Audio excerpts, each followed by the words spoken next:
Welcome to Books and Besties, the virtual book fair.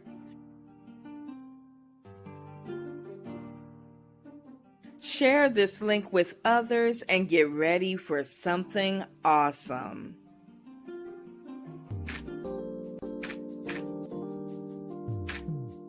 Books and Besties, the virtual book fair.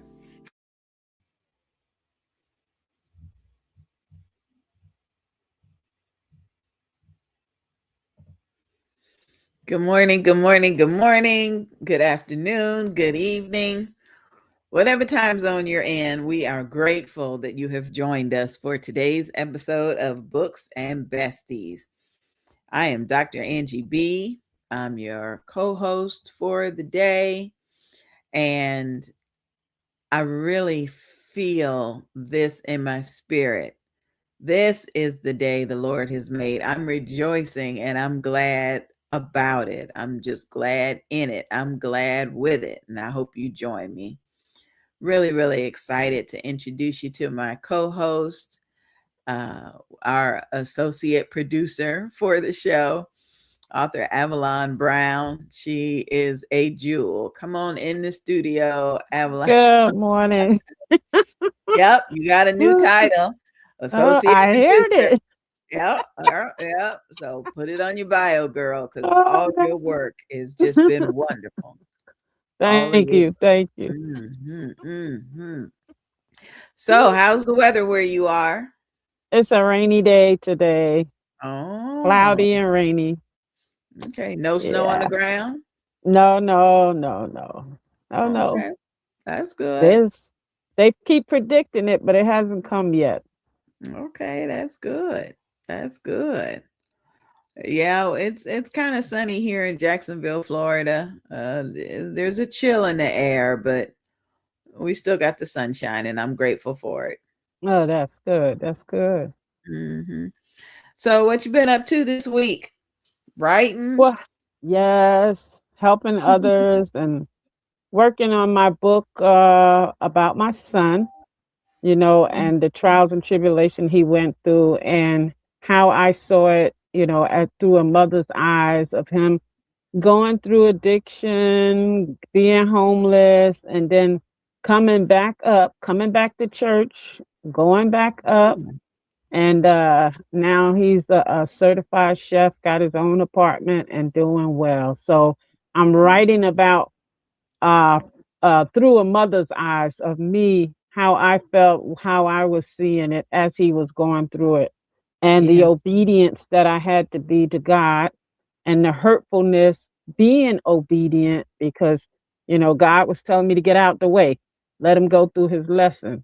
And, as a mother, we be trying to hold on to those apron strings, and God was cutting it. So it was something I also had to go through. So I'm just writing about my experience. That is incredible. Yeah. Because, I raised daughters, and cutting the apron string, you definitely want to do that. But, my mother always said that women who raise sons raise them differently than women who raise daughters. And but I think that common denominator is those apron strings. My daughters are in their 30s now, and I'm still calling and checking what's going on. And so that's going to be a good book, a good book. Yeah. So I've talked to a couple of mothers and grandmothers in my ministry that really have trouble releasing their young men, especially if they need to be incarcerated. They'll call and they'll call and say, "You got to pray that my son don't go to prison." Well, he did a 30-day jail sentence. He had to go for 30 days. Yeah. Wow. So it was just all of that, and especially like me being a nurse, I didn't even know about him going through this for a long time because the family wasn't telling me. They saw him and they knew, and his wife and ex-wife knew, but they wouldn't tell me the full extent of what was going on Mm-mm. until he really got out there and was homeless. Mm-mm. Because he, Mm-mm. like when I saw him, I couldn't tell he was high. That's how Wow. well he functioned while he was taking it. Wow.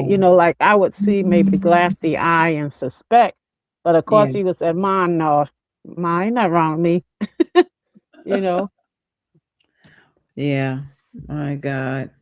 I tell you, there are babies, but they really can grow up and have us Mhm. thinking, who raised you to be that way? Who raised Right, you to do that? right, Where did you learn that from? right. A Mhm. lot of sleepless night, a lot of teary nights, because it's like, how did my son get to that? And I didn't know. Mhm. Mhm. Yeah, I found out this week that we have a 19-year-old in our family who has rededicated himself to church and to Hmm. God. He's been reading his Bible, and he also gave up, smoking a substance. And I'm Yeah, so proud of them. But you're right, they got to go through it on their own. yeah, yeah. You know, they Because really, now he's a minister. Now he's a minister. He's an wow. ordained minister now. Yeah, so you wouldn't need to look at him now. You wouldn't even thought he went through all of that. Mm, mm, mm. That is incredible. Incredible.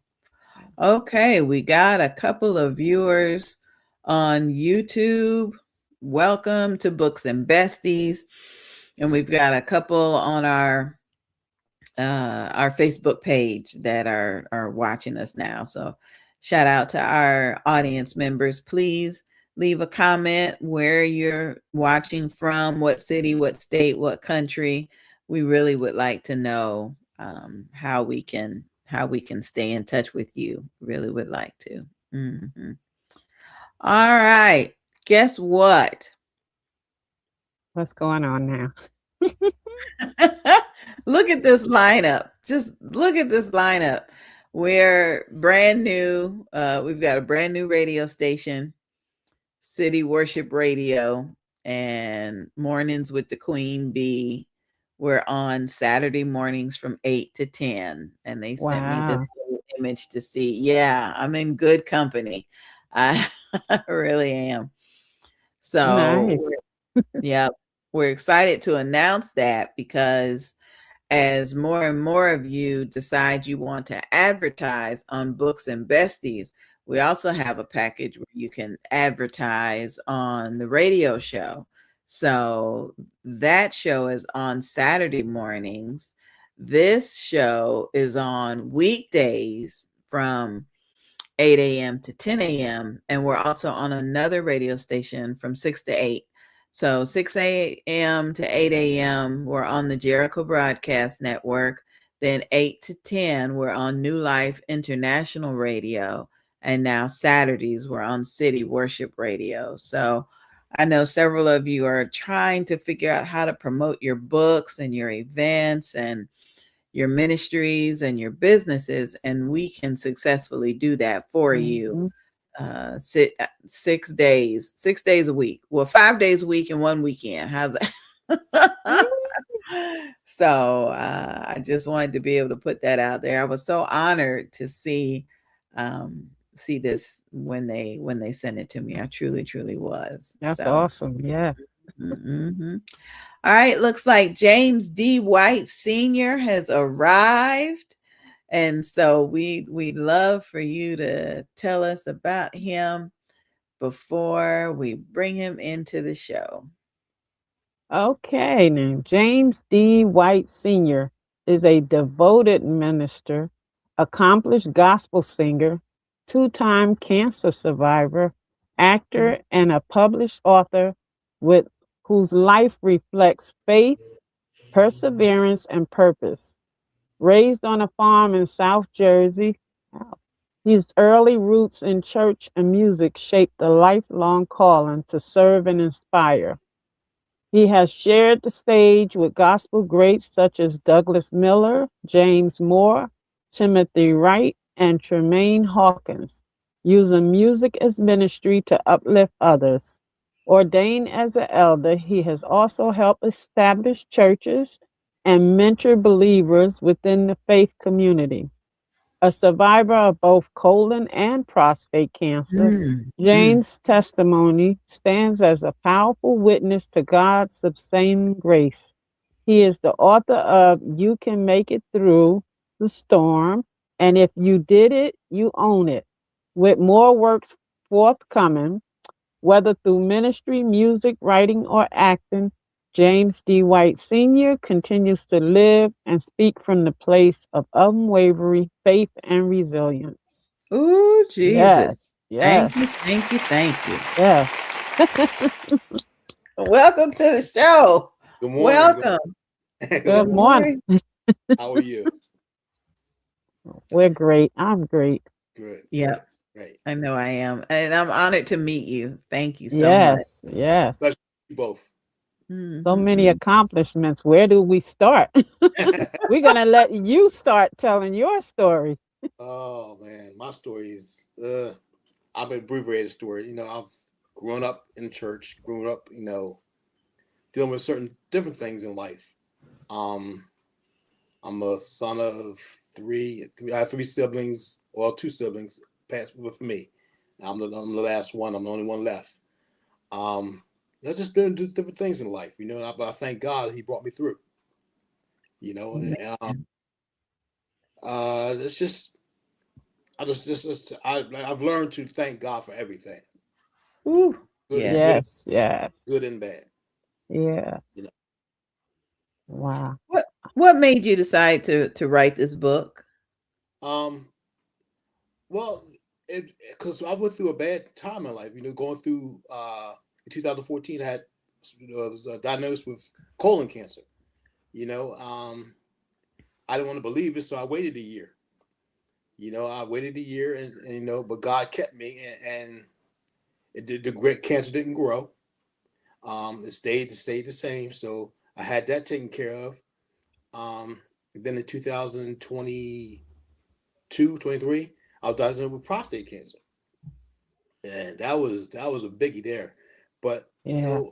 through it all, I've journaled everything going through my life. I like to journal things down, and I just think the idea for the book was I wanted to inspire others, because I know a lot of people that who hear the word cancer and give up. Hmm. And God didn't say give up. That's when you put your more trust into Him. That He's going to bring you through, and that's what I did, and that's what He did. He showed Himself faithful. So this is myself. This books, the books I write now, I show myself faithful to God. Mm, Let people know, you can make it, no matter what Right. we're either going through, we're coming out, or we get ready to go back in. So yes. this just gives Yeah, you that's strength to true. keep on going. So the book, If You Did It, Own It, what is that about? That book is about accountability. I don't know if you know people that want to place blame on things. That, well, I didn't do it, but yet they want to place the blame on other people. But you got to be accountable for your own stuff. You know, you can't pass the buck on. If you did it, own it. I'm a Mm, father of 9 children, and I'll tell everybody, look, I was not a good father. I was out in the streets. I was doing my thing, but I had to learn that I had to go back to think of what I did and talk to my children and say, look, admit to them, look, I was not a good father to you. And mm, I have to, and I've been building my relationships with my children. We're all good now, mm. because it took me being responsible and being accountable for what I did. And Yes, the book, Lord. Yes. and the Yeah, book, yeah. the book just tells people to be accountable for what you do. It's Yes. saying I'm sorry doesn't hurt. It doesn't make Yes. you any weaker. It makes you stronger to say I'm sorry. You know. Yes. So, Yes. mhm. Can we back up just a little bit? You said something. Yes. You said you got diagnosed and then you waited for a year. What Yes. what were you waiting for? And what I, Mhm. well, my father, I'm a product of my father. He was a hard worker, and I believed I work. So I said, well, I gotta work. I gotta be the busy bee. I gotta work. I gotta provide. I gotta provide. So I said, I'll be all right. But God, I just thank God, because that could have grew. Right. But I've learned from that now. I've So learned. at what point did you give in though?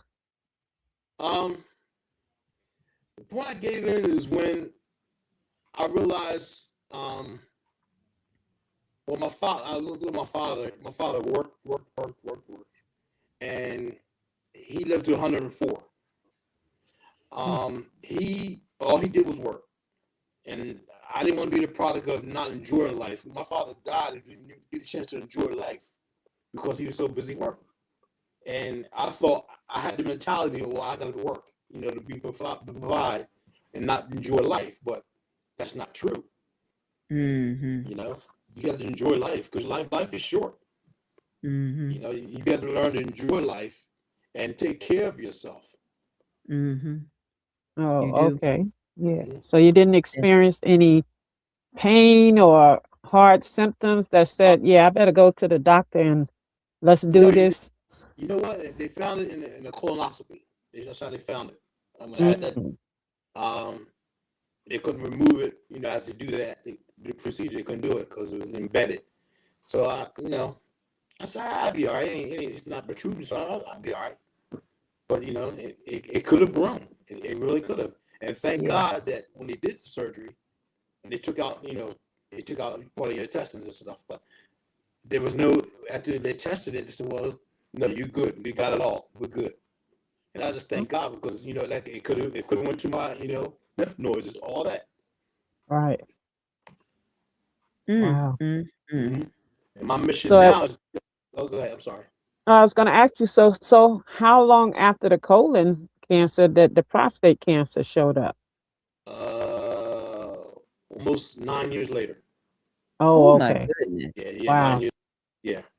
And again, I was working, still doing what I was trying to be the provider, but that was more severe, the prostate, Yeah, because I can imagine. Yeah. they had to remove your entire prostate, and that recovery Hmm. for that is, I'm still basically trying to recover from that.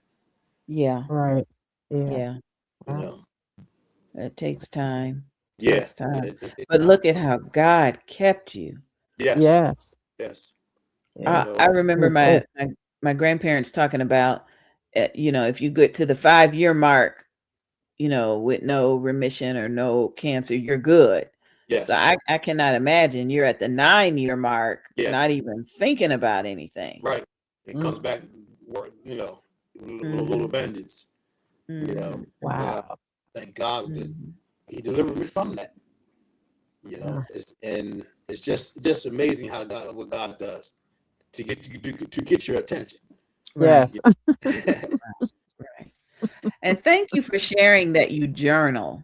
hmm So Yeah, many women talk about how they journal. It is a rare treat to hear from a man who right. says that he journals. Thank you for sharing that. Yes, Yes. Yeah. yes. You have to journal. You have to write it down. You do, because you're building a legacy. So there's a lot of things you write down that once you go on, the kids may discover it and find out. Oh, okay, my Hmm. dad was it. Oh, okay. You know. Mhm. That's Mhm. true. Yep. Yep. So are you still singing? I see you're a gospel singer too. Yeah, I still sing once in a while. For like shows, you do a show or it's in Well, church? I sing. Well, that's another story. I sing when I'm invited to sing. Okay. I have to say that. Mhm. I also have to tell you, if I can, but my new book I have out. Oh yeah. What? Let's hear it. Another Yeah, one? new book. Yeah, I have a new book. Okay.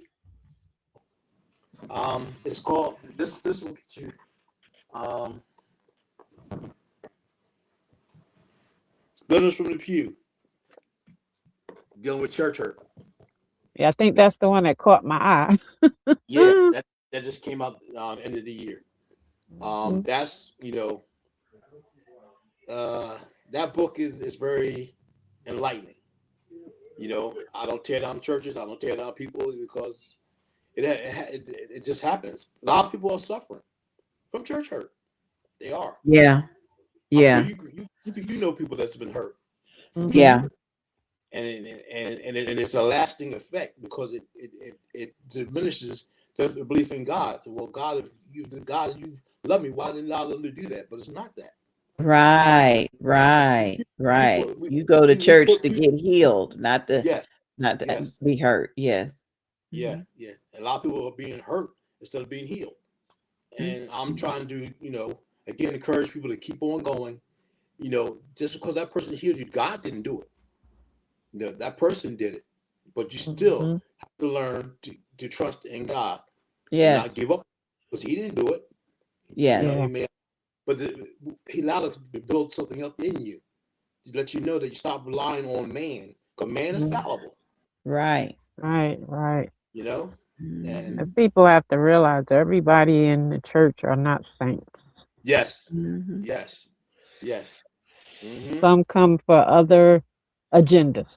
Right. You're right. Mhm. Mhm. You're right. Mhm. We're looking Mhm. for the person to be all this big and mighty. No, God's the only one big and mighty. That's it. Right. Yes. No, that's it. I can't sit here and serve a pastor or serve a bishop, whatever that is, and put him above God. No, he's not above God. God is first, and that the book deals with a lot of people that's been hurt, Mm. including me. Brother James, I want to put your contact information on the screen so that people Okay. can reach you. Is there an email or a website you'd like me to list? Yes, you can go to James D. White Senior Inspires.com or just jamesdwhitesenior.com. Mm. What part of Jersey you're in? South Jersey, I know, but Gla- where? Glassboro. Oh, It's, okay. That's it's way down the parkway. yeah, it's about I'm 20 minutes from Philly. Oh, okay. Yeah, you Yeah, yeah, way. yeah. I'm down the other end. Oh, yeah. I'm up here near 148.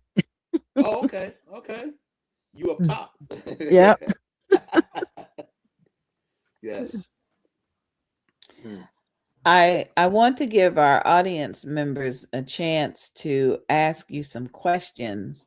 So Mm-hmm. if you're listening to us today, the number that you can send a text message to is 407-914-6519. 407-914-6519. You can text us your question for our guests, and we will do our best to get them answered for you. So my next question for you, what was that? Your third book that you just Yes. Yes. Yes. what where does your creative process come from? Is it just still coming from the journals or Yeah. Yes. It still comes from the journals okay. and my conversations I have with people, throughout, my journey. I just write it down. I listen. I'm gonna learn to listen to people. You know. Okay. Mhm. Mm. Yeah. Yeah. This is what I do. I listen. I try to help. Try to encourage. I feel that's my job to encourage. So you got some more books coming, sounds Yeah. like. Yes. I hear more books on the way. Mhm. Yeah. I have Nice. a book. Okay. It is exciting to hear from a male audience member. It really is. And I just got somebody who came in the studio and said, "Why is he writing books? Is he making money writing books?"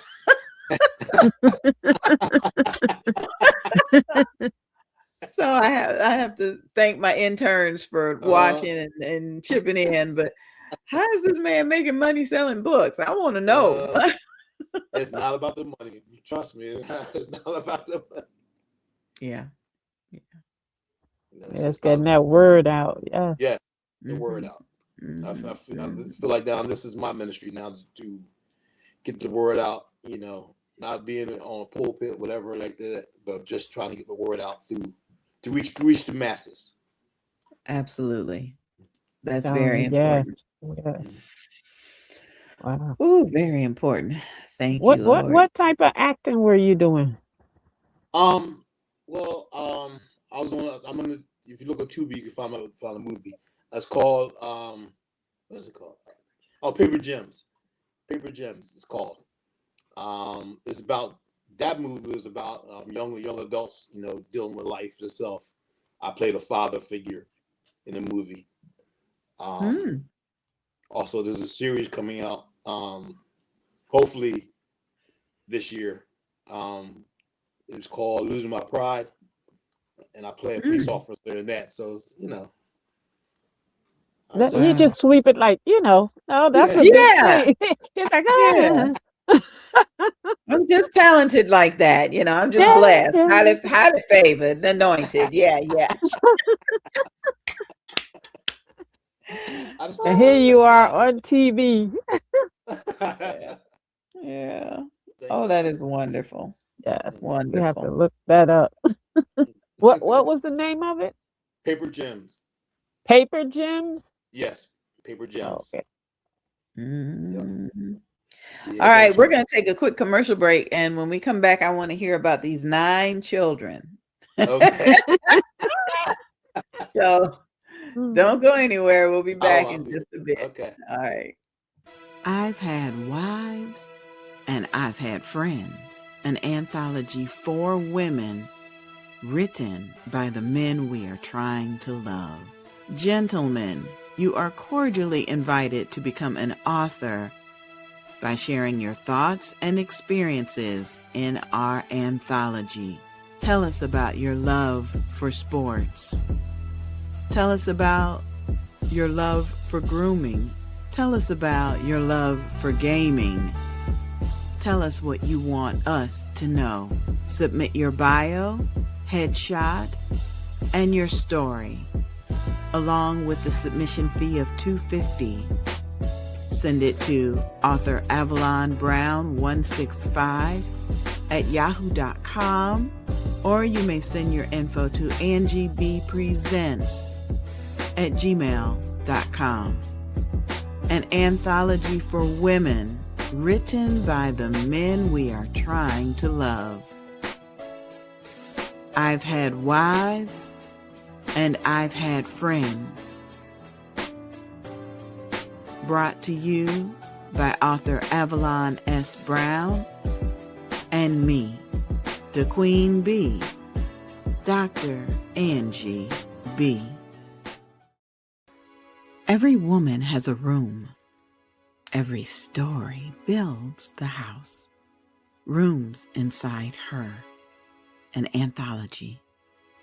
Rooms Inside Her will be a powerful anthology that explores the deeply personal, yet universally relatable stories of women from all walks of life. Purpose and impact is to celebrate the diverse voices of women and their experiences, regardless of background.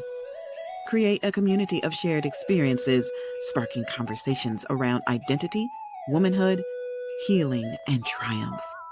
Submission deadline is August 15th, 2025.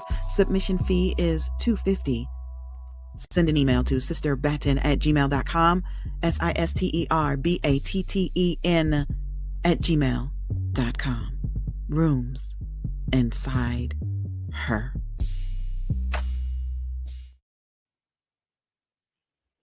I am excited about Rooms Inside Her because they received so many submissions that, well, I shouldn't tell it, but they did extend the deadline from August to February. And it looks like it may be like a 2-part project. Again, I don't want to tell too much about it, but you do have time to submit your story for Rooms Inside Her. Now, I've had wives and I've had friends, the men's anthology. That submission deadline is the end of February as well. So we're excited to be able to represent two upcoming projects. One targeted at women and another targeted at men. And so we're thrilled about that. All right, we're gonna bring Avalon back in. And Avalon, that man said he had 9 children. Come on back He in, did. He Brother did White. mention he was in the street at one time, Uh, right?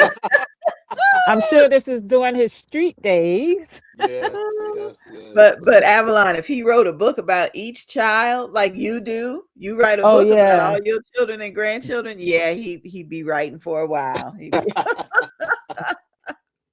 each have a different character, I'm sure. Yes, yes, Yes. they are. Yes, they are.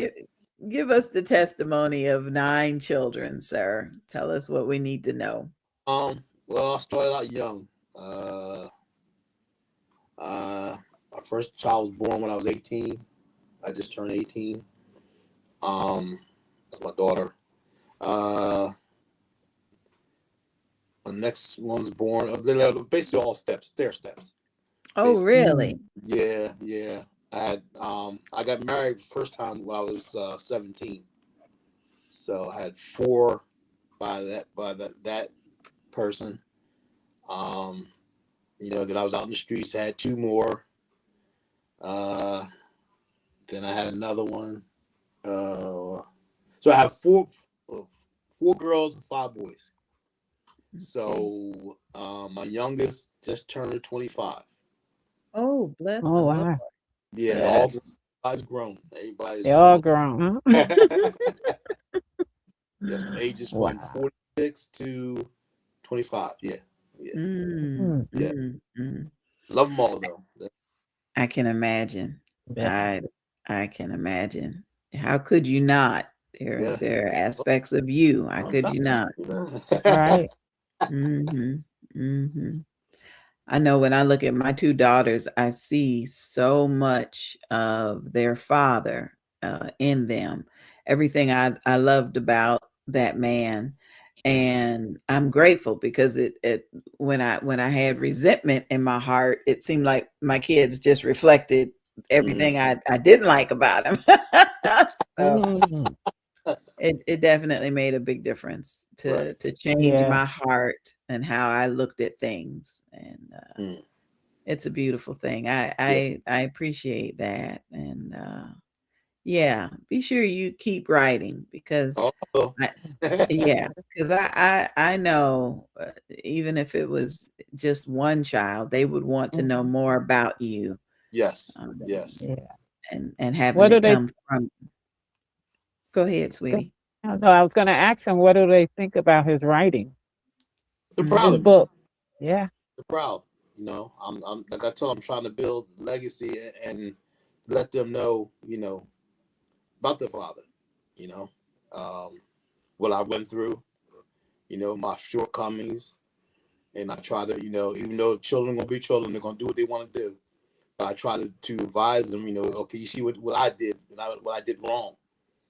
I'm trying to Mhm. help you guys not to go that path, but it's your whatever your destiny is your destiny. But my job is Right. to let you know where I could try to help you where you fall short, or Mhm. give you a little bit of advice. But it's up to them to do whatever what they're going to do. Right, Yeah. right. But That is always a remember, blessing. God is the author and finisher. Right. Right. Mm, mm, mm, Right. mm, Yes, that's mm, so true. I love it. Very I true. love it. I love it. We have one question that just came in, and I'm trying to pull it up so I can ask you, but here it is. Are you doing book signings? And if so, how do you get them scheduled? I'm still working on that. Okay. Okay. Hopefully by February I should have something set up. Okay. Um, yeah, hopefully by February. Because I'm planning. Well, if it helps, I usually will ask a friend or a cousin or somebody that I know, And I usually ask them if I can come over to their home, invite 2 or 3 friends, which Right. ends up being, a lot more. Right. But I bribe them with saying I'll bring a fruit platter or something, and those little beginnings, those little beginnings, that's something you can put together, quickly, and Yeah. yeah, that'll work. That'll work. Okay, Mr. White, we're gonna put you backstage for a minute. If you can hang around, we want to introduce you to some of our other guests that are coming on the show. But I thank you for your time. I thank you for your joy and your wisdom. I Yeah, know so much. you. We'll stay connected. yep, Thank you. Mhm. Thank you. Oh my goodness, he's a jewel. He's a Yeah. jewel. All right, Avalon, tell us about Tony. He is waiting in the wings, ready to pop in and tell us something Okay. good. Mm-hmm. Tony Lindsay is the author of 17 books, Oh, goodness. spanning from mystery, urban drama, speculative fiction, young adult literature, and short stories. His Wow. work has appeared in the Chicago Defender, Digo, Mega Paper, Mm, Sakanda, mm, Timbuktu.com, and other literature publications. He wow. has contributed articles and reviews to national platforms. An accomplished educator, he holds advanced degrees in creative writing, English and editing, and Mhm. multicultural literature, and has taught at colleges and universities across the country. He is widely respected for his literary range, cultural insight, and commitment to storytelling that reflects lived experiences. Wow. Mm. Yes. Oh, wonderful, Yes. wonderful, wonderful. Welcome to the show, Tony. Hey, hello. How are you guys? I had to Good, look good. around. I had to look around and see who you was talking about. I was like, who is that guy? You know. But thank you for inviting me. 17 books. Say again, dear. 17 books. That's an inspiration. Oh, thank you. Yeah, Mhm. writers do way more. When I look at well, not that. Yes, I thank you. It is an inspiration. But when I look at people's careers, like Walter Mosley, and they people write tons of books. 17 sounds like I'm a junior on the stage, which is pretty No. cool with me. I don't mind being a junior. Wow. Sounds like you have expertise in writing. Yeah, I knew early on that's what I wanted to do, but as an undergraduate, I wasn't sure. I kept writing, but I didn't major in English as an undergraduate. I majored in psychology, which helped me get my first jobs out of school and all that. But later, when when I read about writers, because I studied writers' lives, and I was like, well, they major in English, they get MFAs, and so that's what I did. I went back to school. I got an MFA, then I got an MA, and did some editing stuff. So I looked at what other writers. I mimicked my life after what I'd seen other writers do, like Sterling Plump, Hakeem Adabudi, along those lines. Mhm. Wow. So you're developing characters in your books. Hmm. How does character development work? Do you just dream about Sophia, or you just make up Jeffrey because of a friend that you have? How does your character development, how does that process work for you? Well, usually for me, one character will be vital to the story, right? Mhm. And then I'll ask, well, what does this character look like? And then I'll ask, well, what would this character do in this situation? Oh, wow. Everybody starts out as me, right? Well, what would I do? But then I was like, well, no, it's not me. It's about what would a female do in this situation? What would a white person do in this situation? And then things develop, things start. As far as traits, I get them from, people I know who are alive, or things I've seen, or I imagine how that person would act in that situation. If, let's say if Alan was Alan is a male escort in this new book. If Alan was arrested, how would he respond? And then I think about who he is and put it together. Think about his background. A lot of the development starts from what I initially write, and then I develop from what initially written. Does that answer your question? Yes, it did. Yeah. Because I write based upon a testimony. I write whatever God tells me to write. And so if it's a hardship or something that I went through, I am fascinated by people who can create characters. It fascinates me. So I would love to write a novel one day and see if I can develop characters. And so I'm Well, gonna think take about your a advice. situation. What would you like to see different in the world? What would you like to see that's there change? Yeah. Like, what would you like the environment to be? No pollution, a clean planet. Okay. And think about how would you react if the planet was clean? How would you react if you were white and the planet was clean? How would you react if you were a man and the planet was clean?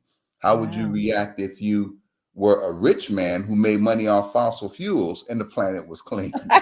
Oh, wow. Yeah. That's a good one. That's a good one. Okay. Listen, I want to put your contact information on the screen so people can reach you.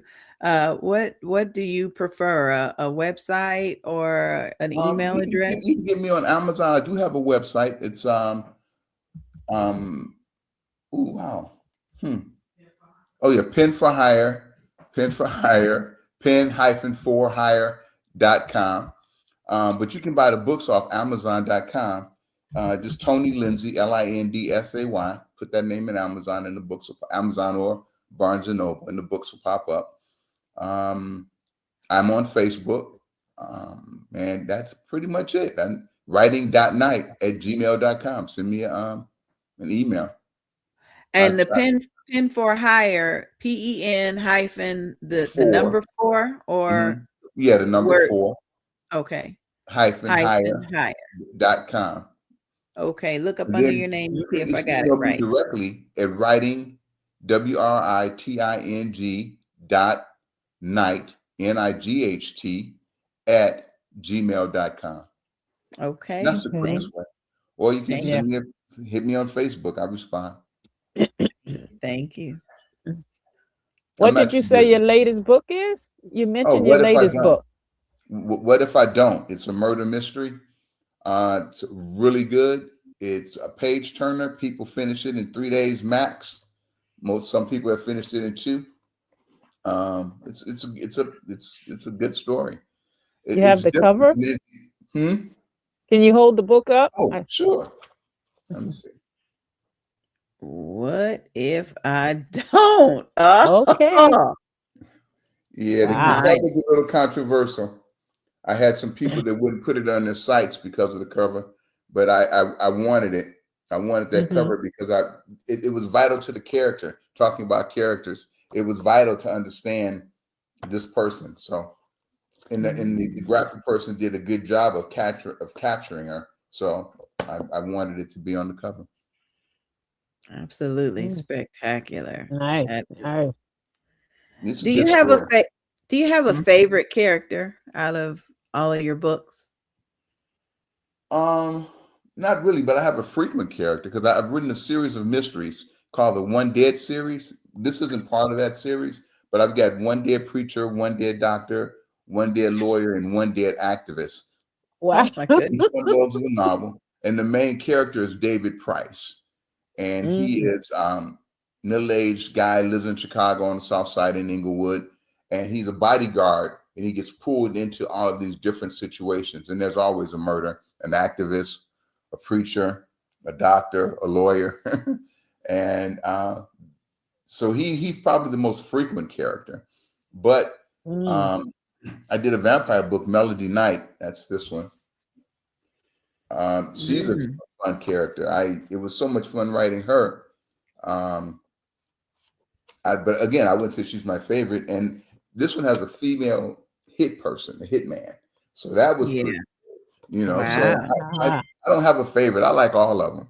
You know, even the ones that other people don't like, I like them. You know? Like our kids, we don't have a favorite child. We just, Right. yeah, They're all just my favorites. They're all about. my favorites. Right. Exactly.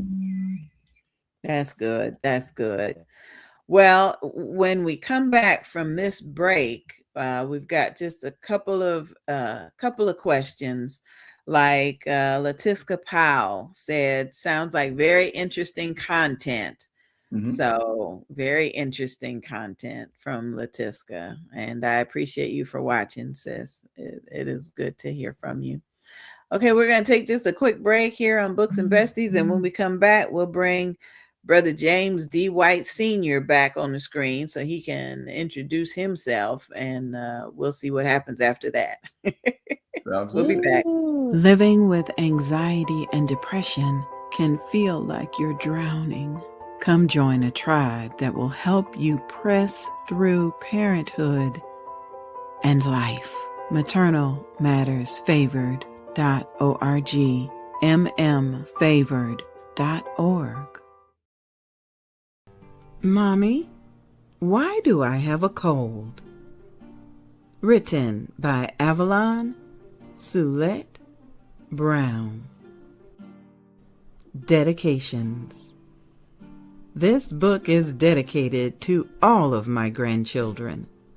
You are always coming to hug and kiss Nana, especially when you have runny noses, sneeze, or cough. Nana loves you. Let's work together to keep the germ population down. Mommy, where do colds come from? Why do I have one? Mommy, why do I have a cold? Written by Avalon Soulette Brown. Narrated by Sonia B., Sandra B., produced for audiobook by Angie BEE Productions, and narrated by me, the Queen Bee, Angie.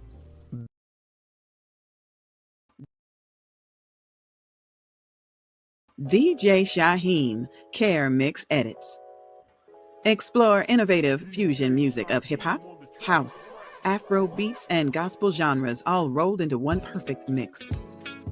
Visit the world of a gospel praise experience as DJ Shaheem shares his new edit packs, filled with a remarkable experience. Enhance and elevate your worship experience through praise as we embark on a new and unique purpose to glorify Jesus and what he has been able to do in our lives. If you are looking for a different vibe in your worship and praise experience, this will definitely keep you moving and inspire you throughout your day and week. These mix and edit packs are not only for DJs and radio stations, but are meant for gospel music lovers as well. Take time out and visit DJ Shaheem Care Mix Edits for your music source. Support the ministry as we reach others and draw them closer to Christ. Stay blessed, safe, and encouraged. DJ Shaheem Mix Edits. .sellfy.store.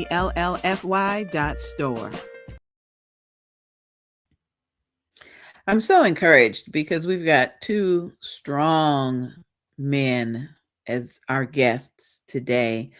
Our associate producer, Avalon, has done a wonderful job getting them scheduled and preparing us to meet them.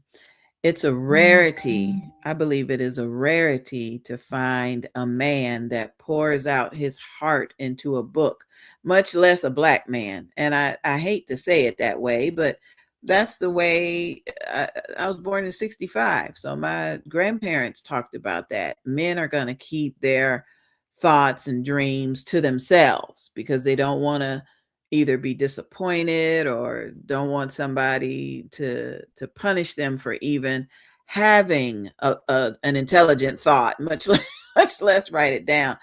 And so I'm a little emotional right now having Brother James and Brother Tony here, just talking to us like we belong, like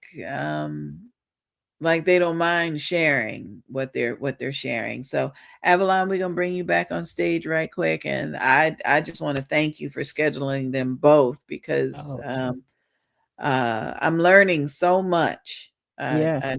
I truly am. I love a good testimony. It seems like Brother James has just gotten started with sharing from his heart, and Brother Tony just holds up several of his 16 books like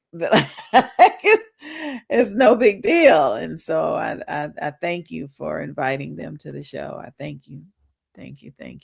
You're welcome. You're welcome. All right, let's bring both of them back. Brother James and Brother Tony, would like to introduce yourselves to each other. What's up, man? How are you? Sir, how are you? I'm good. Good. It's good to meet you. Good. I was Good to meet listening you too. backstage. Yeah, I was 16. Was 17 or 16 new books you have? I'm sorry. Could you say that again? Let me turn up my You have phone. six. How many books do you have? 16, 17? How Yeah. many books? Yep. Yep. I've Wow. but I've been writing a little while though.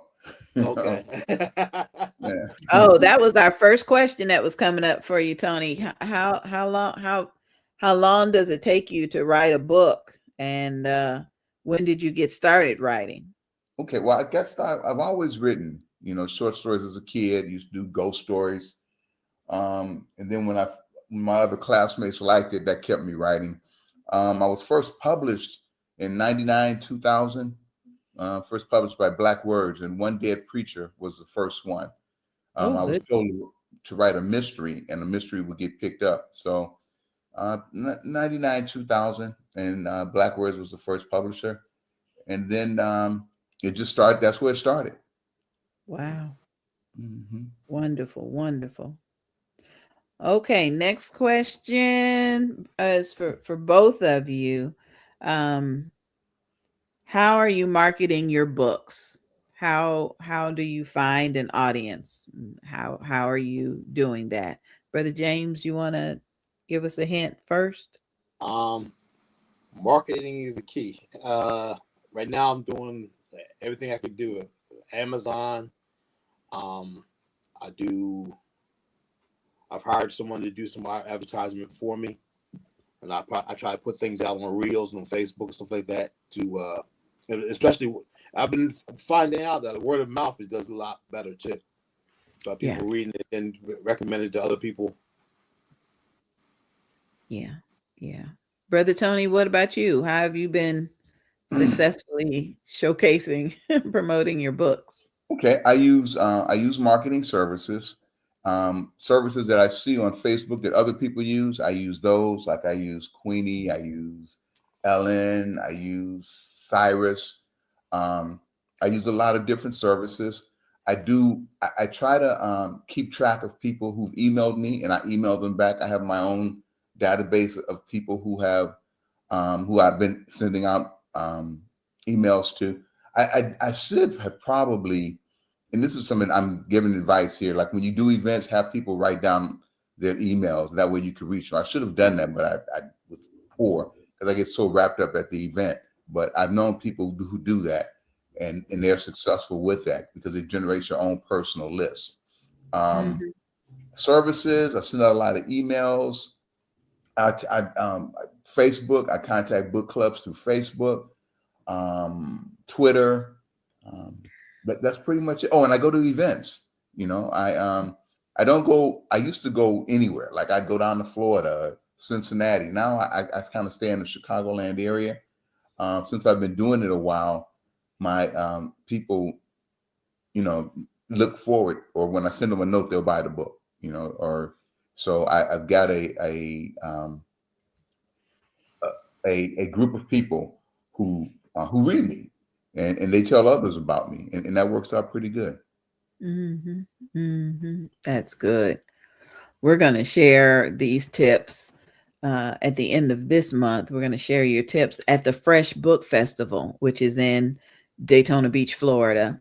Oh It is the wow. largest book festival in the state, and every time we learn something from each other, we share it. So I'll be sharing your tips with others at the Fresh Book Festival. Thank you, thank you. Avalon, I know you got questions. I'm trying not to interfere with No, with that. you're doing fine. You're doing fine. You're Okay. doing fine. I did want to ask Tony, is he still an educator? You still teaching at the Yeah. colleges? I currently I teach composition at Ivy Tech in Gary. English composition. I don't part time. I retired. I'm semi-retired, but I do teach 2 or 3 classes every now and then. That's pretty much it.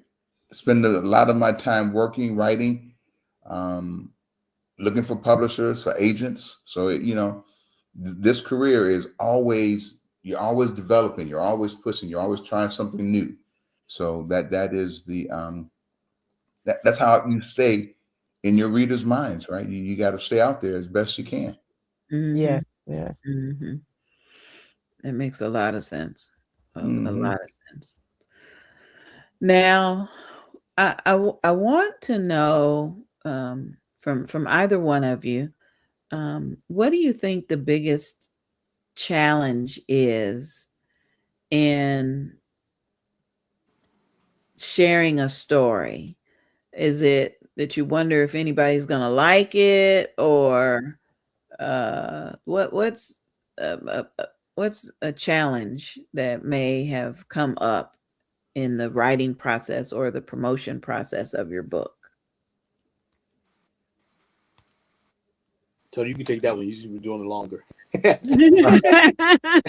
No worries, no worries. As far as you said, the promotion and the creative part of it. Yeah. Okay, so as far as the creative part, um, what I do is I build it around the conflict, right? Mhm. Once I have a protagonist, there should be an antagonist. And Mm. sometimes I want the antagonist to be as strong as the protagonist. So that's a Mhm. challenge for me. As far as the marketing, the best example I have right now is this cover, right? I wanted that cover. Um, a lot of the press release places didn't want the cover. I Oh, don't wow. know if it would have been better had I given in a bit on that. I don't know, but I stuck with it, and it hasn't. So, and it's a learning process, right? Even since 1999, 2000, I'm still learning things. But so I guess the difficult part as far as marketing, for me, is listening. I don't. Mm. Yes. I'm still kind of, I like it, so Right. this is the one I'm Mhm. going with. And that's been an advantage of being, uh, for this book was self-published. And the advantage was I was able to do with it what I wanted to do with it, Right. so, Mhm.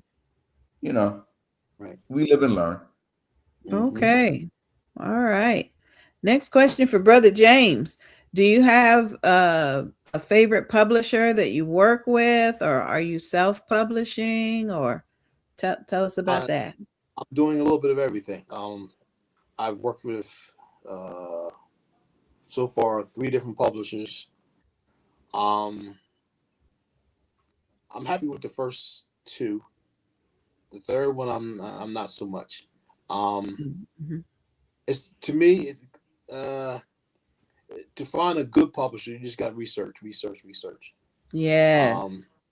Um, a lot of people, they want to charge you astronomical fees for doing nothing, or saying they promise you something that they're going to do for you, but they don't do it.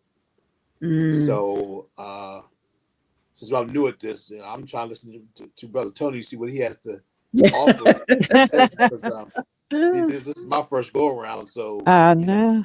I'm trying to learn what I'm going to be a sponge to learn what I can learn. Yeah, Yeah. Yeah. Well, I went through a couple of publishers too. Mm, Yeah. Now I'm all self-published. right. Yeah. Yeah. I I start out with each book trying to find a publisher. I prefer to have a publisher. If we are aligned. You know, I've been fortunate. I haven't had any really bad problems with publishers. Um, I've had some good ones: Black Words, Penknife Press, Urban Books, Third World Press. So I've been fortunate to have publishers that knew the industry, that were established. Um, I have, and my experience with self-publishing is when I couldn't find a publisher, then I self-published. Um, so it's a learning process. Personally, I prefer to have a publisher because they know the ins and outs more than I do, and they can market the book better. I get more book sales when I've had publishers than when I've done as a self-published. That makes sense. That makes sense. I got it. Now, earlier, Tony, you mentioned something about an agent. What's the importance of having an agent? Why should an author have an agent?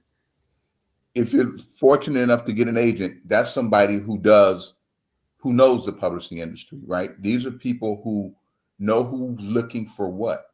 So ideally, because it doesn't always happen, I've had 1, 2, 3 agents, and it was a lot easier. Agents, they are in touch with what publishers are doing what. So that's their that's their livelihood. So if you can get an agent, that's so much better, because they're going to look at the publishers. They're going to go out, they're going to market your piece. You could write, and they could go out and I had one agent die. I had one agent retire. No, I had 2 agents retire.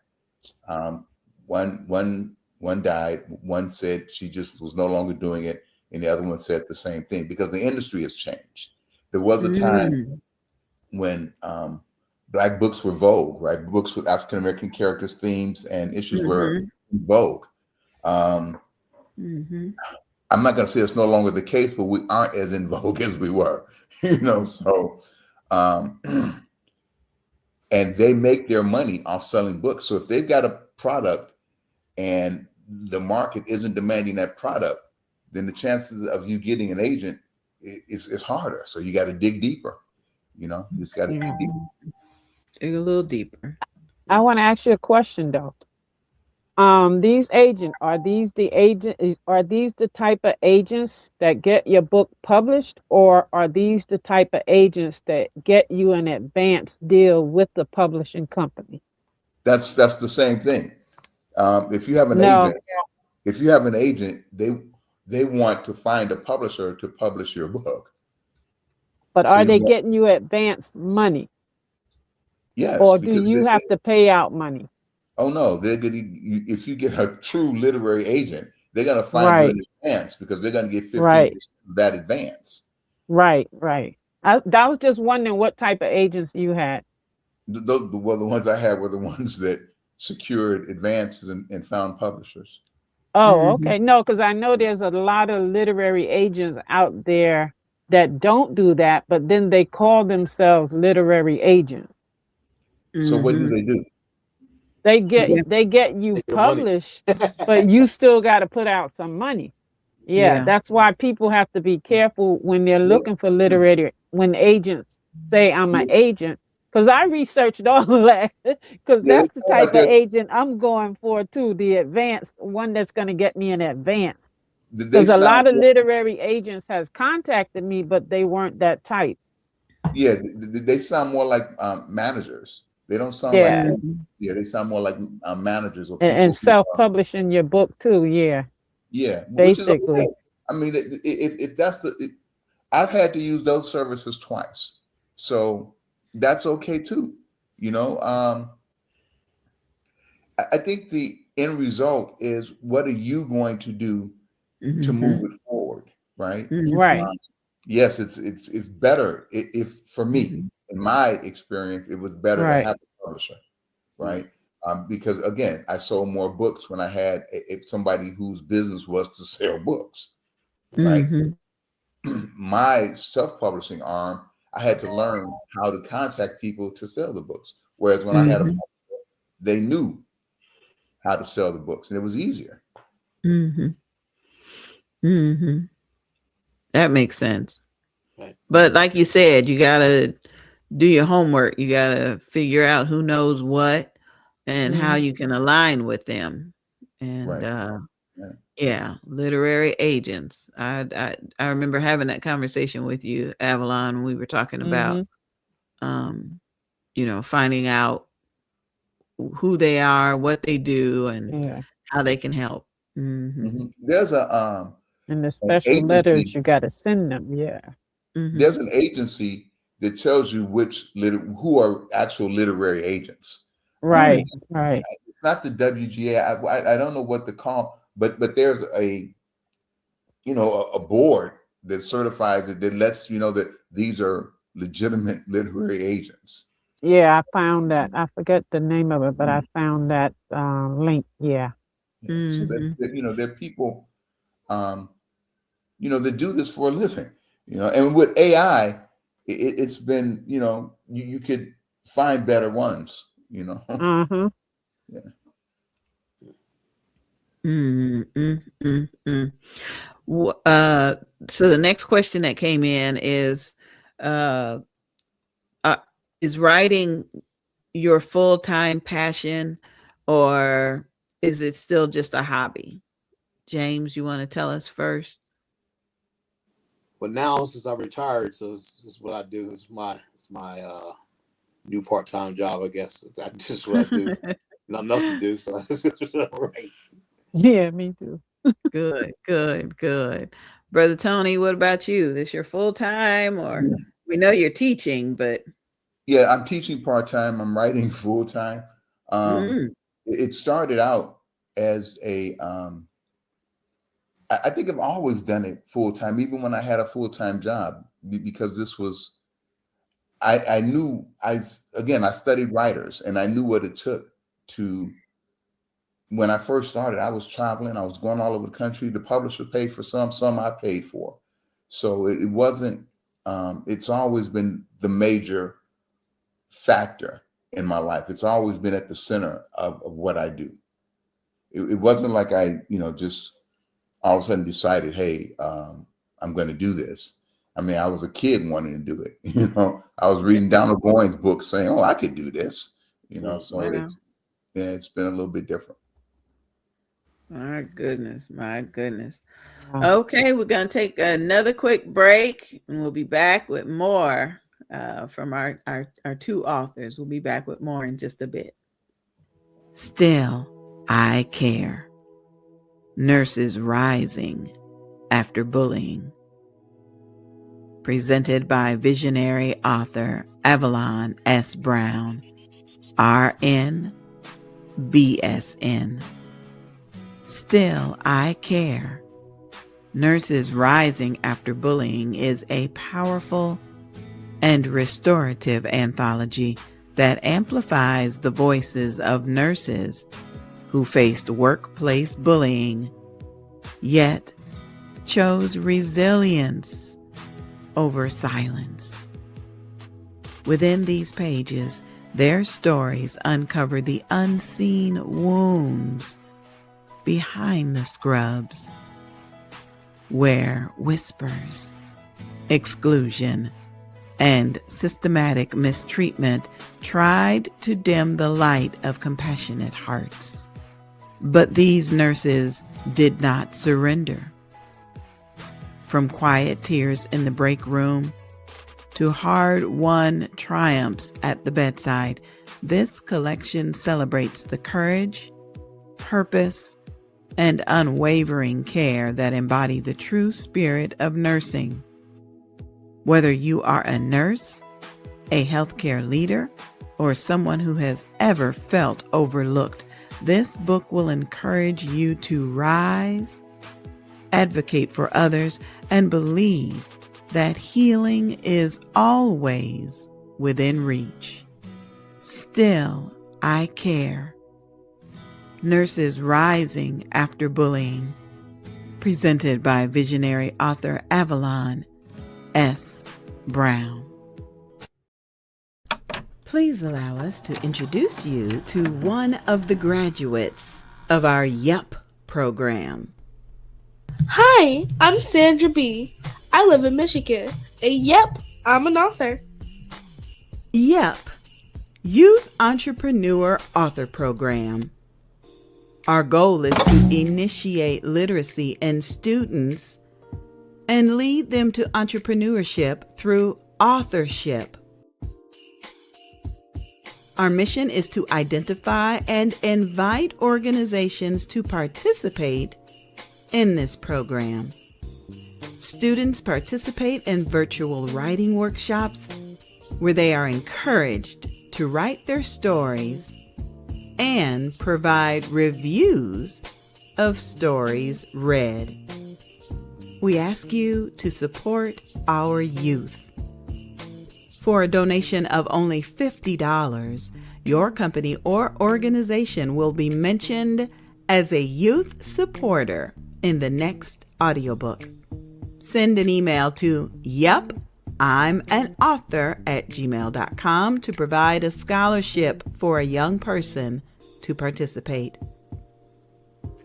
Yep, I'm an author. Proceeds are accepted and disbursed by Angie BEE Productions.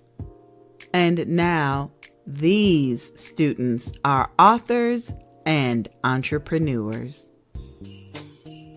Follow us online. Just search for Yep, I'm an Author on Facebook. Use the hashtag Yep, I'm an Author. Or call 407-914-6519. That's 407-914-6519 for more information. This program is sponsored in part by Angie BEE and Barty Productions. Yep, I'm an author.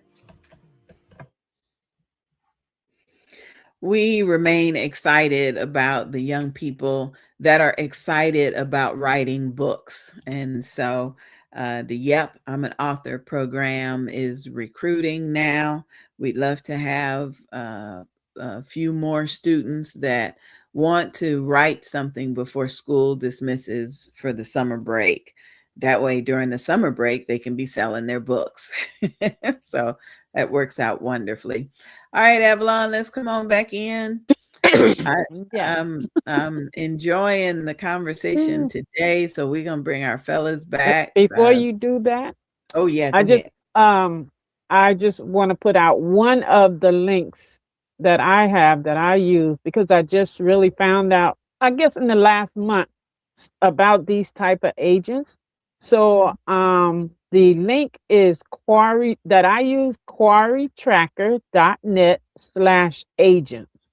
Oh, And and it has all the different literary agents that can get you in advance to a book deal, but each one of them have different requirements for how you would submit the letters to them, what type of letter, whether it's a book proposal or a query letter. So okay, you have to read up about each one of these and make sure that you're conforming to what they want in order, you're not going to always get an acceptance. I think I done wrote about 10 so far letters, but this is the link that I use. And it has okay. these are the literary agents that can get you in advance. All right, sounds good. I'm glad you got that information. Thank you, honey. All right, we're gonna bring Brother James back in and Brother Tony back in. I appreciate you both. And next question that we have is, what genre do you write in? That's the question. What is your Mo- genre? James, can you tell us? I am self-help, religious, inspirational, yeah, stuff like that. That's what I do. Oh, okay. And Brother Tony, what would you consider? I write in urban. I write mysteries. I write thrillers. I write speculative. Um, and I do short stories. And I do young Oh, adult. Young adult. Mm. Yeah, I've got. I try to do different genres, um, only because there's different readers and I've got different points I want to make. So I'll, mix genres. I've written, like I said, 4 mysteries in the One Dead series. I've got one outside of the What If I Don't? It's not part of the series. My speculatives includes Melody Night and also Urban Affair, which was Street Possessions. So I've done different ones, different genres. mm-hmm, And the young mm-hmm. adults are Almost Grown and Fat from Papa's Head. Wow, Hmm. fascinating. Speculative fiction. What exactly is that? I never heard that That's before. okay. So it's like um, magical realism a little bit, but it's like what could happen.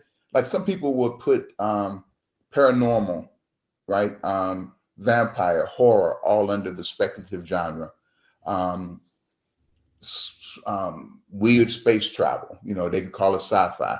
So speculative is like something that's outside of reality, outside of what you would Mm. think is real.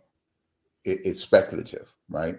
Um, but it depends on what magazine you're reading. Some people will call it magical realism. Some people will call it horror. Mm. Some people will call it paranormal.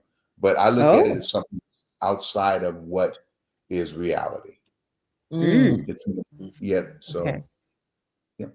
Outside of reality. I can think of a couple things. Oh my goodness. I tell you.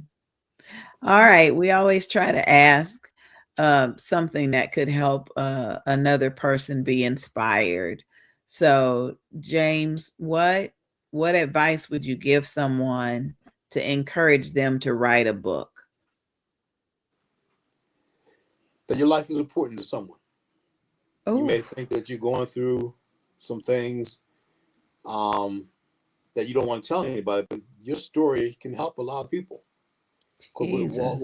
we're all suffering from something. Yes.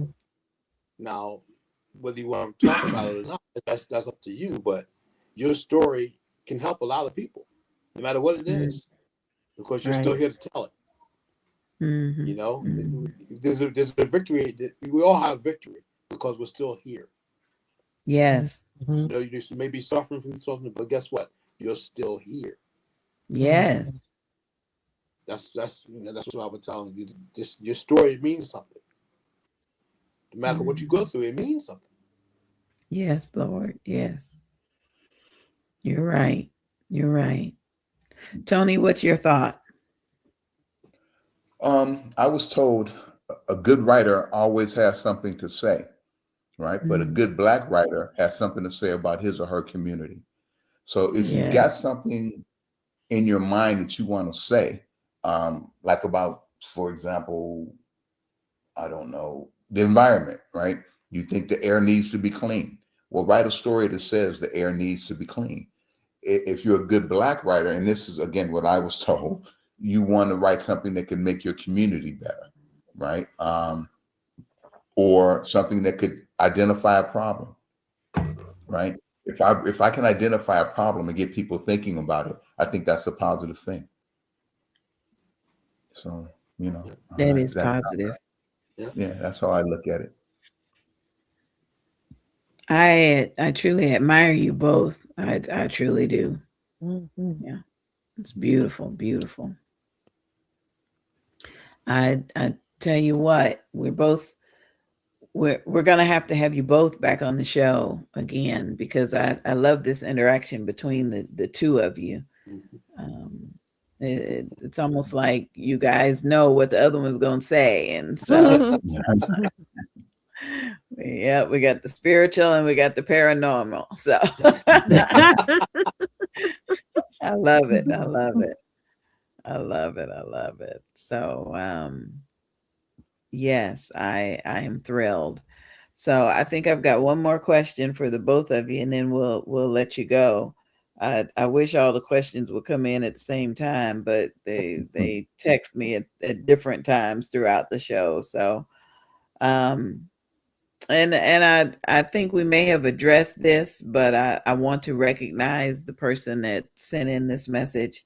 Um they want to know what what's the first step that you suggest anyone should take to write their own book? What's the first step? James, you want to address that? First step is just write it. Write it down. Oh, Journal what you going through. Write it yeah, down. yeah. That's what I did, and I wrote it and just kept writing until I was ready to put it out. Mm-hmm. That's just me. So Okay.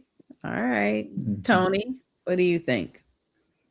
Yeah, I would say a couple of things could be first, right? First, know what it is you're writing about, what it is, what you want to say, but then outline it, right? I find that when people do an outline, when they can see that it can reach the end and that they have a pattern of what they want to do, then it gets finished, or at least that attempt gets done. So when you do the outline, you also want to, like you learned in school, identify your climax, know you're building to a climax, and then what happens after the climax. Have that in mind while you're doing the outline, and then get people started. Okay. All right. Does that make sense? Have the end game in mind as you get started. Mhm. Gotcha. Well, if you do the outline, it'll help. If you do the outline, it'll help you know the end game. I think the only thing you really have to have in mind is the conflict. Even if it's um, how to wash a car book. Talk about the time when the point of climax would be when you're actually washing the car. Well, what happens after you actually wash the car? That's the resolution. So it's traditional narrative bell curve. And I think if you have that, if you outline that process, you'll get to the end. You'll have like you said, you'll have the end in mind. All right. That has been so helpful. Thank you. Thank you. Thank you. Tony, do you have any final words, any final lessons you'd like to leave our audience before we go? What if I don't? If I don't, by Tony Lindsay, you can get it anywhere. All right. James, you got any final words before we let you go today? just keep holding on, keep the faith, and let Amen. God be God. Amen. Amen. Amen. Well, our next guest, Sister Mary, has arrived. So we're going to put you guys backstage. If you have to go, I understand. But if you can stick around a little bit longer, we'll try to bring you back in so you can meet Mary. But thank you, Tony. We I appreciate you for can't hear being you on the guys. I don't show. know if I. And James, thank you so much. I appreciate your relaxed nature. You make me feel like I can do it and I can chill as well. So thank you very much, James. Mhm. All right, Avalon, can you tell us about Mary Beale? Yes, Mary Bill spent many years working as a civil servant for the U.S. Department of Defense. She has worked in finance, business consulting, and accounting, and started ML Bill Consulting in 2007 to provide business administration and health and wellness advocacy to members of the community. She specialized in two areas: helps and administration. This program aids business, nonprofit, churches, and government entities. Our group serve in this ministry include property owners and potential owners needing assistance with tax matters, contracts, leases, and promotional material. Her Mm, second area is health and wellness advocacy. This program is designed to share practical knowledge to help and improve and enhance the quality of life of an individual. Their area of expertise includes physical, mental, emotional, and spiritual health for those they serve. All right. Yes. Well, I am thrilled. Welcome to the show, Miss Mary. Yes. Thank you so very much. Can Nice. you hear me? Yes. Yes, we can hear you just fine. And you're looking stunning this morning. Thank you. Thank you. Thank you. Thank you. Thank you for getting up with us. Thank you for being here. Yes. Mary, tell us what city and state, where do you live, and tell us something about you today. I live in Cordele, Georgia, better known as the watermelon capital of the world. Okay. And this is my hometown. I grew up here. I didn't stay here all that time, but I went away and came back to take care of my aging mother. So I'm here. And I've been Yeah. here for 19 years now. Wow. Mm. And I'm a young senior citizen and an old baby boomer. Uh-huh. We right there with you. I love it. Yes. I love it. I love it. I love it. All right. You tell us something about your book. My book, and I don't know if I can put it to the camera and get a good view. My latest book is this is my latest book. Let's see if I'm doing Right this there. right. Right there. Yes. Okay. This is From Cotton Fields to Castles. Hmm. And this book is about my life. It can contain everything, but it contains a number of things that are important about my life and growing up and traveling, working. And it shows that you can be born on a farm, but you don't have to stay there. Mm. But you respect the benefit of being raised on the farm. Because I Right. think that's one of the things that led to me understanding the value of wholesome food.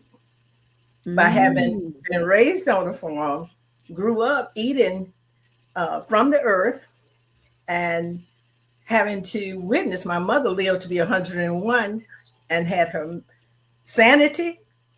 I mean, at her death, she was really sharp. She was mentally sharp, spiritually sharp.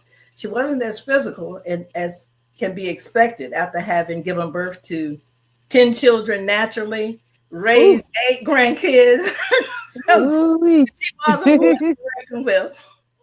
Oh, So and still live to be 101. still Oh, lived to be Wow. 101. Yes, Jesus.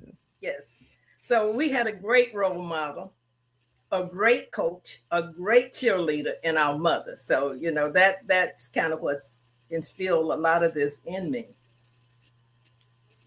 Wonderful. Wonderful. Wow. Avalon, I see you got a question on your face. Go ahead. So I want to I want her to tell us about this business and how it got started. Okay, how the business got started, as I said, I didn't say, but I retired early to come home and be my mother's part-time or primary caregiver. But my mother was still in good health and she was still active and mobile. So I couldn't sit home all day. After having worked for about 40 years, I couldn't just sit at the house and do anything. And then just through discernment and observance, I saw there was a need in this community. And I was trying to fulfill an unmet need because the Lord had blessed me so with education, with experience and travel, that I had something that I could offer. Mhm. Wow. So that's how I got into the business. See, because I had studied, I'd gone to school, got an undergraduate degree in Savannah State University. And then I went on and I got a master's degree. And then I left the States and went to Africa State there 3.5 years, shared my experience, knowledge and experience there. But when my mother decided to raise 8 of her grandkids, she asked me to come home and help her raise her grandkids. So I came back to the States and worked in Atlanta for several years. And then things happened and helped raise the grandkids. And when the grandkids graduated high school, I took off again. So anyway, that's kind of I'm kind of have a gypsy spirit, and so that was manifested in the book. And that's shared in the book from cotton fields Mm. to castle, because once the grandchildren had graduated high school for the most part, I took an assignment to United States Army Europe and lived there for Mm. 6 years. And so I got great exposure to castles while living in Europe. Wow. So your Yeah. mother raised 10 So kids and then that's kind of raised a 8 quick. grandkids. Wow. Wow. So you were And then came working back in to that raise two area? grandkids. Were you working in the I was area of your business before you started doing the business? yes. I was working in finance and accounting for the Department of the Army and for DOD, the Department of Finance and Accounting. So yes, I worked in that area. So I had some academic knowledge and some actual practical work experience. Mm. Mm, Yes. absolutely beautiful. Beautiful. Yeah. Yeah. Beautiful. So you said you have multiple books that you've written, Sister Mary? I, oh yes, multiple book. My first book is entitled Luella Campbell Build a Force to Reckon With. That's my mother. Can you hear Oh. Mm-hmm. me? Mhm. Yes, you're breaking up Can you just a hear little me? bit. You're Yeah, let breaking up me there. yeah, let me put her backstage and then see okay, let's see if that helped any. Okay. Can you hear me now? That Yes. help? Yes. Okay. Okay. Repeat your question because of the interruption I You have multiple books. Tell us about Oh them yeah. all. Yes. My first book, as I was saying, was a tribute to my mother for reaching 100 years. And it's titled Luella Campbell Build a Force to Reckon With. Mm. My second book was about her transition because I Okay. thought it was miraculous. And so I wanted to capture that. Mm-hmm. My third book was about a family friend who had been a friend for over 80 years, and I became her caregiver. She lived to be Wow. 109 years. Oh.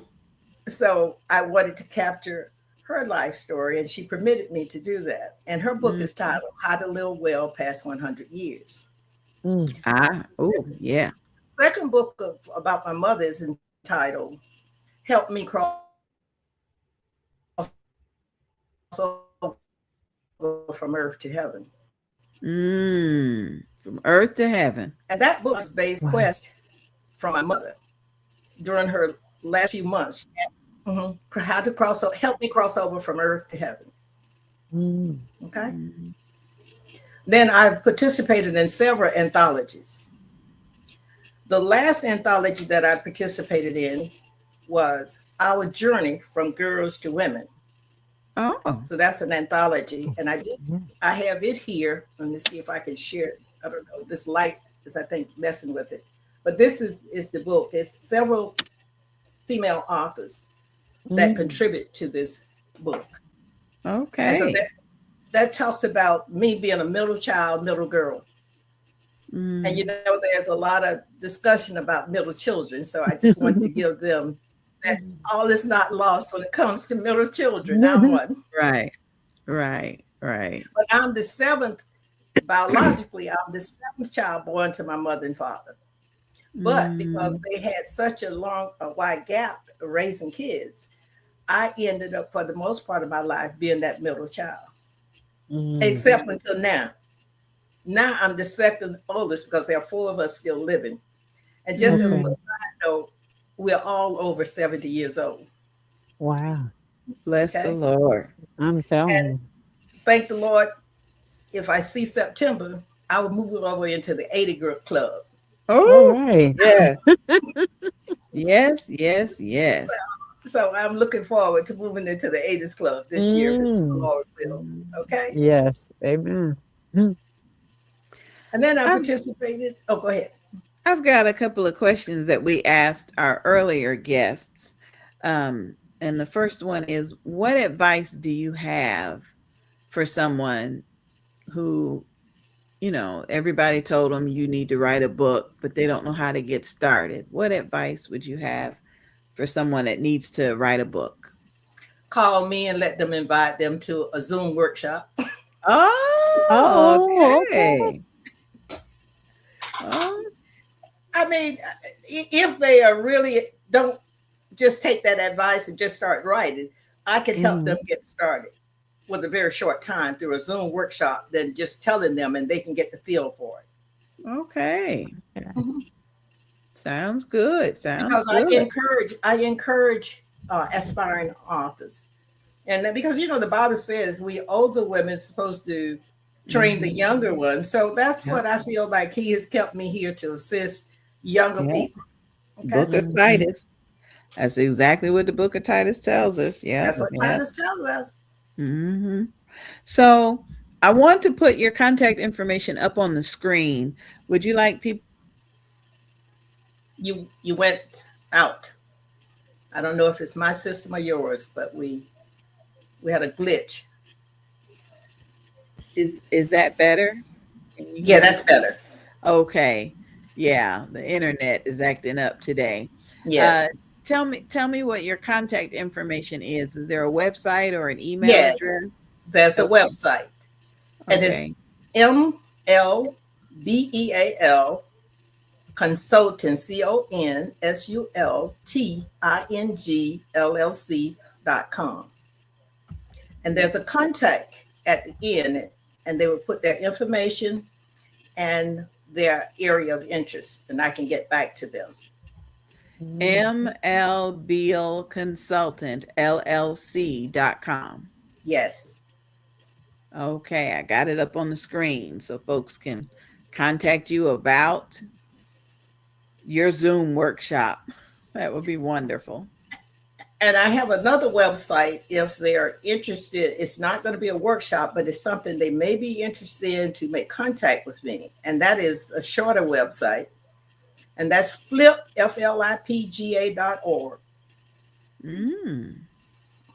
Okay. Got it.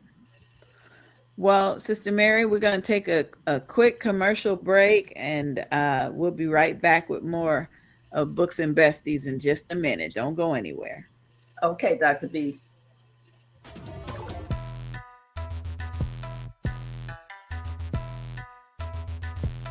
All right. Good afternoon, good morning, good evening, whatever time zone it is for you. My name is Terrell Duckworth. I'm an independent associate with Legal Shield. I retired from the military after 23 years of serving in the United States Air Force.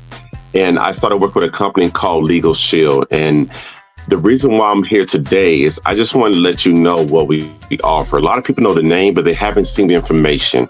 So one of the first things I always share with people is it gives you the ability to talk to an attorney without worrying about that high hourly cost. And it's affordable, not just to people individually, but to even small business owners. So what we like to do is share and educate you on why so many people are taking advantage of our services, from getting contracts reviewed, to getting your last will and testament done, your will, your living will, your healthcare power of attorney, and those things. We also help if you are that person that has a heavy foot. And then the last thing I like to share with people on our legal plan is we have a 24/7 coverage, because we know that people get in situations where they wish they wouldn't be and engaging with law enforcement, and you can pick the phone and enforce your rights right on the spot. Now, for you small business owners, we love to help you out. Look, we're not trying to get rid of the legal services that you already have, but we want to show you a more affordable way to deal with debt collection, contract review. Maybe you got employee situations you need help with. But the bottom line is we have a lot of services we can offer you at an affordable rate. If you get a hold of me, my information is below, duckworth29@gmail.com, or my website's below. It's too long the name, so please look at below. Or you can contact me on my cell phone, 757-344-5496. And I would like to say this. We are looking for more people to help us out and spread the word, meaning you can do what I do, make a living while making a difference. My name's Terrell Duckworth. Thank you so much for listening to my information. And I turn it back over to you, my good friend, Miss Angie BEE.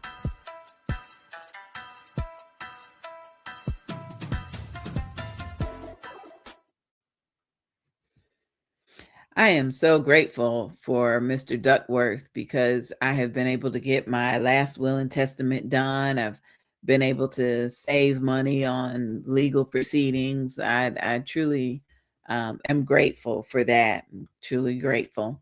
Before we get back to the show, I just want to be sure I invite you to save the date. Save the date, September 18th and 19th. The Bold, Beautiful, and Bald Beauty Bazaar will be in Jacksonville, Florida. We are celebrating 10 years of self-love. So if you know anyone that lives with alopecia, if you know anyone that is excited about beauty and fashion, even if they have hair, we don't discriminate if they have hair. Tell them, come on and join us in Jacksonville, Florida. We've got group rates at the hotel. The hotel is on the beach with the most adorable swimming pool I've ever seen, a heated outdoor swimming pool. I'm just so excited about the venue and about our 10-year celebration. So save the date and join us for the 10th annual Bold, Beautiful, and Bald Beauty Bazaar. If you'd like more information, you can send an email to Bold, Beautiful, and Bald.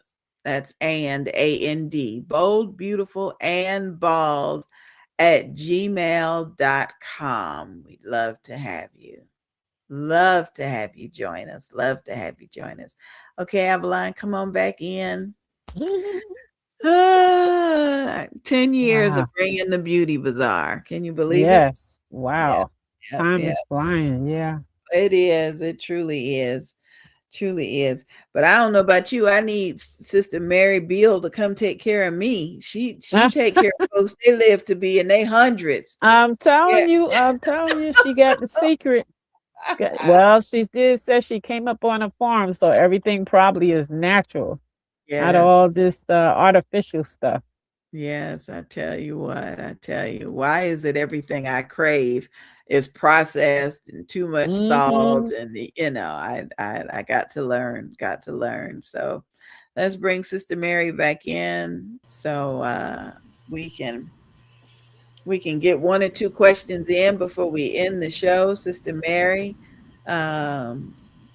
what encouraged you to start writing? Truly, I have been taking notes since 1969. And what got me to start journaling was something that happened to me as a young country girl from Georgia, traveling to New York City. I happened to land at Port Authority because I was traveling by bus. And then something happened that made me become aware is that just because you're born in the South doesn't mean that you don't have knowledge, skills, and assets, because the North was always stated in such a positive that people were so much sophisticated, etc. But everywhere I've gone in the world, there are poor people, there are rich people, there are in between. Yes. And I had an experience where I got pickpocketed at Port Authority. But adhering to the advice of my mother, all my money wasn't in one place. Oh, yeah. Got some change. Yeah. I got to change first. They didn't get my money. So that kind of just let me see that even though I may not have had that worldly experience, I had wisdom. I had been trained with wisdom and guidance from my mother, which helped me to travel around the world. And so I'm still here at 79, almost 80 years old, because I adhere to the wisdom and training that she provided me. Amen. Yeah. Amen. So, but that's what got me started with journaling. And when I traveled to Africa, I even journaled more because I wanted to capture, because I traveled to Africa in 73. So camcorders and cameras, portable cameras were not as available as they are now. So I was trying to capture some of the things that I experienced on that trip. So I started journaling, and I had all these journals. And I said, I got to do something with this. So when I retired to take care of mom, I had time on my hand. So I started to try and put those in the computer. And eventually, I had drafted the first draft of her book before she transitioned. She got to read it. This is her first book. This is not the first edition. This is the third edition. Okay. And she got to read it. And she said, that's about right. So I felt good because it's her life story. And Right. she was a testifying that it was about right. Wow. Because with her she had been blessed. I think she was the only one of her siblings to live to be 100, but there were several of them lived to their 90. She had one sister that was 99 and a half when she transitioned. But she always told us about her great grandmother, who she got to. And her great grandmother, she said, when she turned 12 years old, her great grandmother turned 112. Oh, So that had always stuck in my mind, is that to capture some of this for the next generation. So that's what this book does. It captures her life story. But more important than that, we had never seen our great grandmother or our great great grandmother. But what happened at a family reunion in Tennessee, they voted to change the name of the family reunion to the name of my great great grandmother, which is Fields, Fields. And so I went back to the area in Savannah where I was living, and I mentioned it. No, the Sunday after the family reunion, I went to church and they announced that Carolyn Fields is going to be doing something. And I asked the lady next week, point Carolyn Fields out to me. Well, she wasn't at church that day. But the lady told her that there was a lady there asking for her because I'm new to the area. So that following Monday, her husband and his cousin comes to my house. They said, you were asking about the Fields? I said, yes. He said, my cousin has his mother's storage container, and there are some photo albums. Oh, wow. So he brought it out to my house. They came together. They brought it out to my house.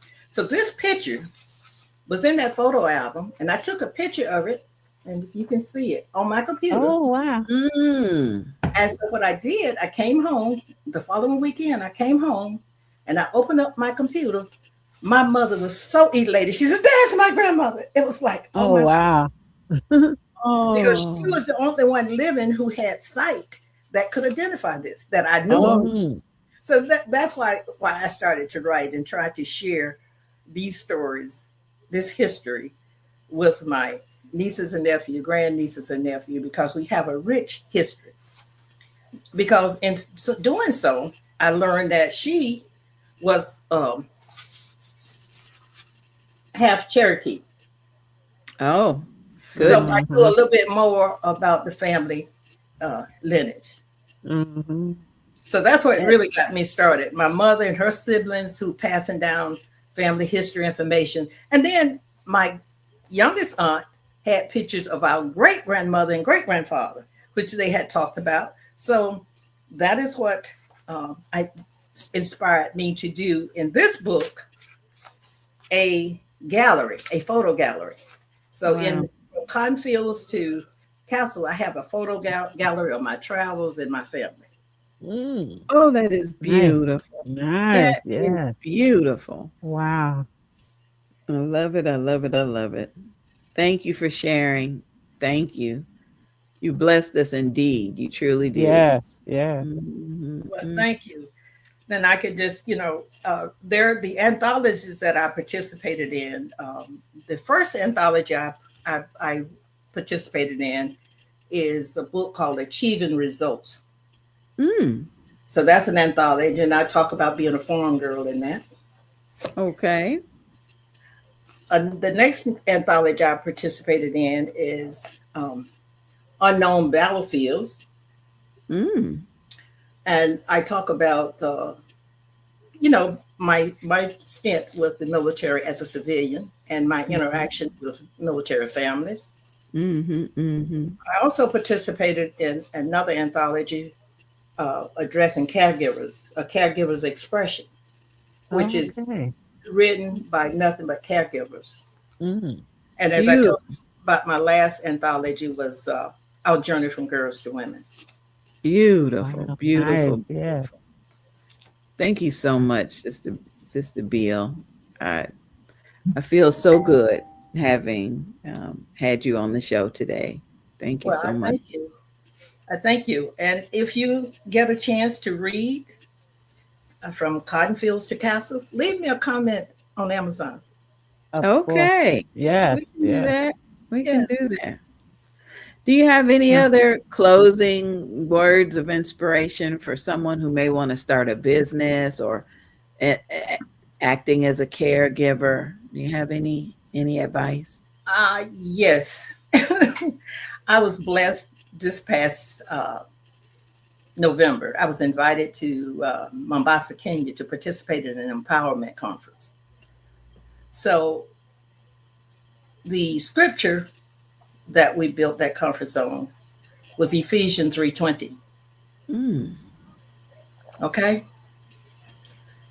If you believe that there is a higher power, you can do almost anything, he says, because with him, all things are possible. All things are possible. And one of the reasons I love my mother so, and we appreciate her so, because she seemed to have known people who could get the job done. And she wasn't afraid to release us to them at a young age. And so we got some early mentoring and coaching, and we were able to attend college. I'll give you a little bit of tit story, and it's in the book about my older sister. My older sister developed a brain tumor at the age of 10, and she was 4 years older than me.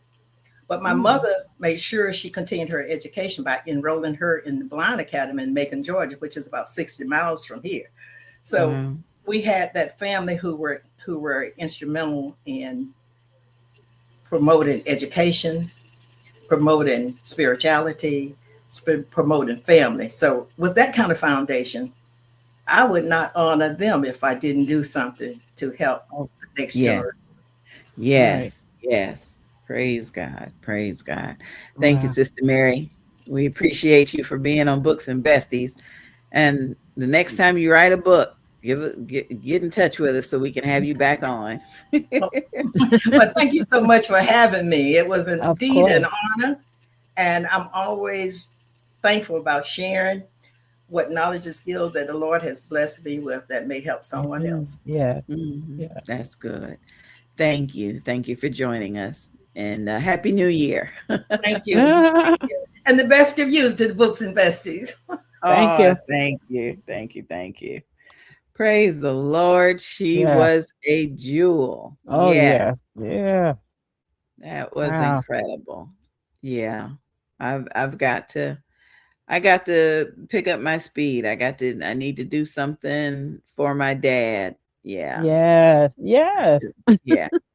He's a young 80, but yeah, it's about that time. It's about that time. Thank you, Avalon. I appreciate you. Oh, sure. Appreciate you too, Angie, with your new And title you done gave me. yeah, I forgot the associate title. producer. Yeah, Associate something. Oh, producer. associate producer. Yep, that's who you are. That's who you are. All right, everybody. We hope you enjoyed today's episode of Books and Besties Yes. with me and Avalon and our guests. And if it's the Lord's will, we'll be back on another Saturday morning at 11 a.m. Eastern Standard Time. Thanks, everybody, and be blessed.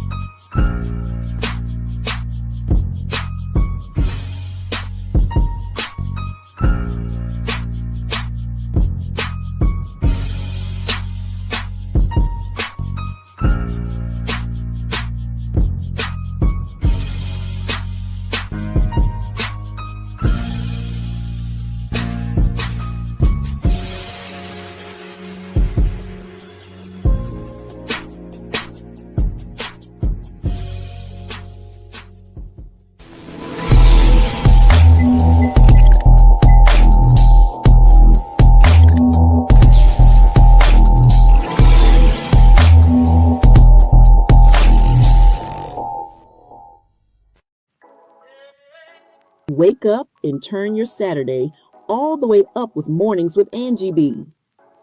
Every Saturday from 8 to 10 a.m. Angie BEE is bringing you the hottest and newest Christian hip-hop music with a message, beats that bless, and vibes that lift your spirit. Whether you're getting ready for the day or cruising through the weekend, Angie BEE's got your soundtrack, faith, fire, and flavor. Don't miss Mornings with the Queen Angie BEE every Saturday, 8 to 10 a.m. on City Worship Radio